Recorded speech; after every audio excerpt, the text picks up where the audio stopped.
Yeah. So next thing, maintaining common structure across the organization. Now, so in a company, there are multiple teams working on multiple frameworks. Okay. So each team defines their framework with different folders and different structures. Okay. So some maintain a folder and package for test data, and some teams don't maintain the folders for test data. Okay. And some teams break their test cases into multiple packages. So in this way, there is no consistency in defining the folder skeleton or a framework skeleton in the companies, right? If there are multiple teams and there could be more than 100 skeletons, 100 different type of framework structures you see. So to bring the consistency across the organization, so you want to maintain one common structure, right? It could be Selenium, or it could be mobile framework or API framework, or even development. Okay, even development website, those framework as well. There should be one common framework structure. Okay, so Maven can help us in giving that common structure. So if you want to use the Maven project, Maven automatically suggests some templates for us.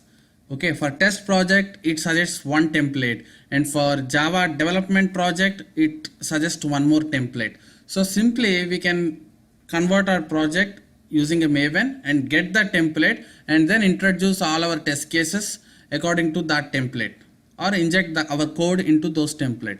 Okay, so let me show you that how our template looks like. So you just say Maven in 5 minutes. So there is very neat documentation given by the official team on that. So if you come down, yeah, you see here, this is actual Maven structure. You have a source folder, and in the source you have a main folder and test folder. So all your test cases should go under this test folder, and in the main folder you can define test data which you need to run in this test. And you can also define some utilities like reusable methods which you want into the test, and some page objects if you are working on Selenium. So main and test can be differentiated, and all those extra utilities will go as part of main, and test should have all the folders. And there is one XML file called pom.xml which we'll be talking the next. It's the main important file for a Maven. So without this, Maven is nothing. So in that way, they will give you one common, empty skeleton.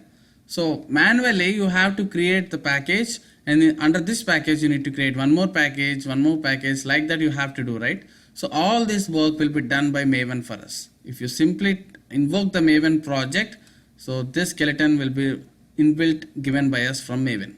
So that's why, to maintain consistency across the organization, so in real time, most of the projects use Maven as their template for framework development. Okay, and next is like flexibility in integrating with CI tools. Now you have some 500 test cases. So till now we are seeing that if you want to execute test case, you need to right click, run as Java application. So or run as test-ng test. So like that we are doing. In tomorrow, if you want to run 100 tests on one night, you need some continuous integration tool like Jenkins. Okay, so automatically by the time you come in the morning, all the 100 tests will be executed step by step. You need not go and every time do right click and run that. Okay, so for that you need to have some build management tools to provide that information to Jenkins. So on Jenkins I'm going to talk in the next section. So that is basically a continuous integration tool which is really important for frameworks.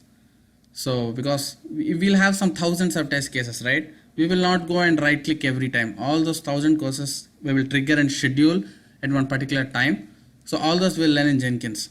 So to make your project compatible for Jenkins, you have to adopt one build management tool for your framework. Okay, so that is must. There should be one build management tool for your framework to integrate with CI tool, and here we are using Maven as our build management tool. Okay, so in the coming section you will understand how Maven comes and help you in integrating with the CI tool. There are some Maven commands which is supported by Jenkins to run your all test cases. Okay, you will learn all this in coming lectures. So that's the one point. And the last one is the plugins. You have some excellent plugins for testing using Maven. So they support TestNG and they support JUnit also. So you can simply use all the features of TestNG what we have learned in our previous section within Maven 2. Okay, so there is some mechanism where we'll be applying to use all these framework features what we learned on TestNG and JUnit in the Maven as well. So keeping all this in mind, so generally people prefer Maven as their software project management tool, and it also acts as a build management tool for continuous integration in your maybe project. So that could be Jenkins or Bamboo, whatever. Okay, so those you will learn in the next section, don't worry. So this is the advantage and why you want to use Maven. Okay, in the most of the interviews the question will simply come as why Maven. So how does Maven help you in developing your project effectively? This is a simple question. With the answer of this question, they can analyze your concept and your knowledge on the frameworks. Okay, so this information will be a lot sufficient for you to talk at least 15 to 20 minutes on the Maven, right? Yeah, cool. So now we know the importance of Maven, but the next step is we want to make all the 4 points what we learned to work in practical. Okay, let's see. For that, first you need to install Maven. So it's very simple. Go to their official website or just say Maven download. That will take you there. Maven download. Yeah, and download Apache Maven. So you can see the Java requirement as well.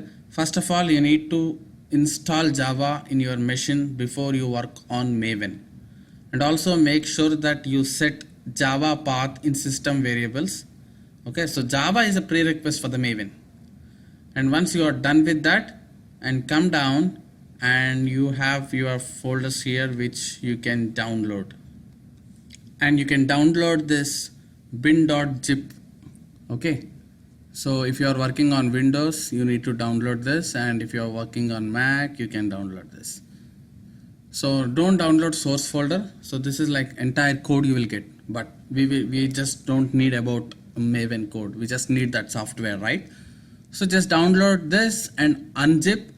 After that, you have to set this Maven home in your system variables, just like how you set your Java. So go to that home page, home folder of Apache Maven. So for me it is here. So you can take the path till this point and go to your control panel and advanced system settings. You will be navigated to this tab. Click on environment variables and see that I already have in my machine Maven underscore home. Okay, give till this path. Click on this new button so that you can create Maven underscore home and paste the home path till here. Okay, so that is from here. You can just copy this path and place it here and click on OK. So that Maven home you have successfully configured in system variables. So if you don't configure this, your Maven will not work. And also go to this bin path. Again, take this entire folder path and come down and find path variable here. Okay, double click that, come down, say new and paste it here. Alright, I already have it in my machine at this point, so that's the reason I'm not doing it. You can create one more field by clicking on new and give the path till bin folder. Okay, here you need to give till home page, but in the path variable you need to just move one step ahead and give till bin path. Alright, so these are the two things you need to do after you download Maven into your local machine. So once you are done that, let's go to the command prompt. One second. Okay, here just say mvn --version. Yeah, if you see this kind of data in your command prompt, that means you have successfully configured Maven in your machine.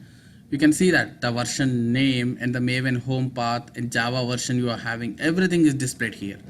So by this command, you can actually check if Maven is properly configured in your system or not. If you see something like Maven is not recognized as internal or external command, some kind of error message, so that means you have not successfully set Maven home in your system variables. You need to cross check that. All right. So with this, we have completed our Maven install and it is up and running in our machine. And let's go back. Next, in the next lecture, we will try to understand the Maven terminologies.